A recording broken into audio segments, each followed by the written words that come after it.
ভারত পাকিস্তানের যুদ্ধবিরতি, তার মানে আর কোনো গোলাগুলি নেই, হাঙ্গামা নেই। এবং রোববারের রাত নাকি ছিল সবচেয়ে শান্তির একটা রাত, যেখানে কোনো গোলাগুলি হয়নি। পাকিস্তানের জনগণ উল্লাস করছে, শেহবাজ শরীফ বলছেন ঐতিহাসিক বিজয়। কিন্তু নরেন্দ্র মোদী দেখেন চুপ, তার মুখে হাসি নেই, কোনো বক্তব্য নেই, চুপ হয়ে গেছেন।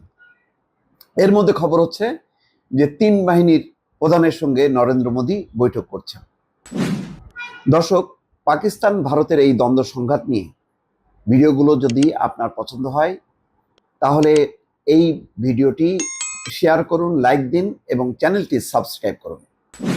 আবার সেই প্রসঙ্গে আসি যে হঠাৎ করেই নরেন্দ্র মোদী তার দেশের সশস্ত্র বাহিনীর তিন প্রধানের সঙ্গে জরুরি বৈঠক বসছেন। কেন?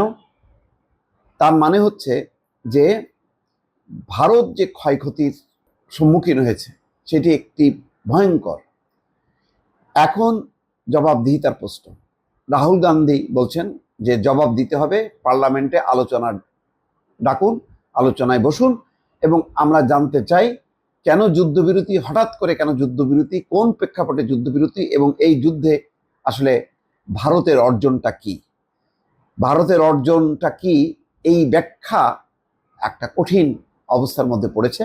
সেই কারণে পরবর্তী পরিস্থিতি, অর্থাৎ পাকিস্তানকে ছাড় দিতে হবে। সিন্ধু নদের চুক্তি একতরফাভাবে স্থগিত করেছে ভারত, সেটাকে ছাড় দিতে হবে, তা নাহলে খবর আছে। অর্থাৎ উত্তেজনা এখন আর জিয়ে রাখা যাবে না।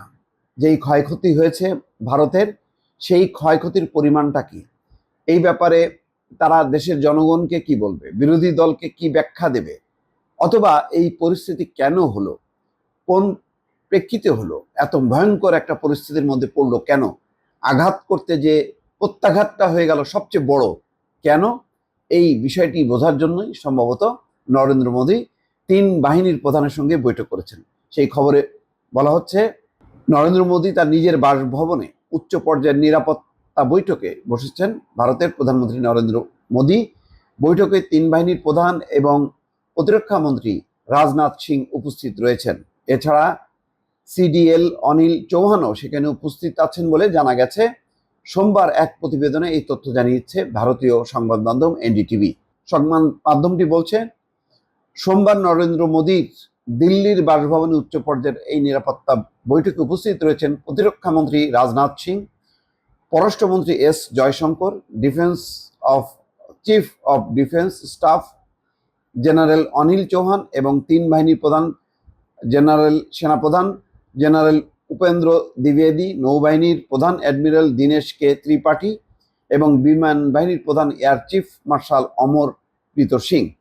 বৈঠকে আরও উপস্থিত রয়েছেন জাতীয় নিরাপত্তা পরিষদের উপদেষ্টা অজিত দোভাল, পররাষ্ট্র সচিব বিক্রম মিশ্রি, গোয়েন্দা সংস্থার ইন্টেলিজেন্স ব্যুরোর ডিরেক্টর তপন ডেকা এবং রিসার্চ অ্যান্ড অ্যানালাইসিস উইং এর প্রধান রবি সিনহা। বৈঠকটি অনুষ্ঠিত হচ্ছে এমন এক সময় যখন মাত্র দুদিন আগে ভারত পাকিস্তান সীমান্ত সংঘর্ষের পর যুদ্ধবিরতিতে সম্মত হয়েছে।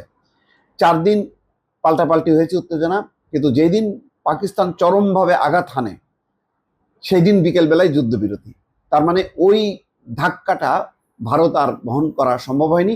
দ্রুত গতিতে যুক্তরাষ্ট্রের সঙ্গে সাক্ষাৎ করেছে, কথা বলেছে, তার মধ্যস্থতা কামনা করেছে এবং যুক্তরাষ্ট্রও দেখেছে যে এই সংঘাতে পেছনে বড় শক্তি হিসাবে একেবারে হা করে বসে আছে চীন।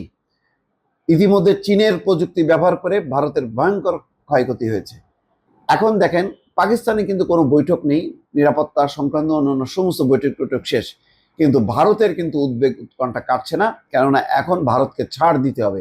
ছাড় যদি না দেয়, অর্থাৎ যেই 5টি পদক্ষেপ নিয়েছিল পাকিস্তান, ইতিমধ্যে তারা আকাশ সীমা খুলে দিয়েছে।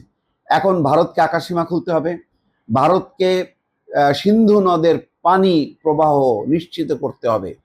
এই ঘটনাগুলো যদি না ঘটায় তাহলে আবার সংঘাত। সুতরাং এই পরিস্থিতিতে নরেন্দ্র মোদী কি করবে সে কারণেই বৈঠক। দর্শক, ভালো থাকবেন, আল্লাহ হাফেজ।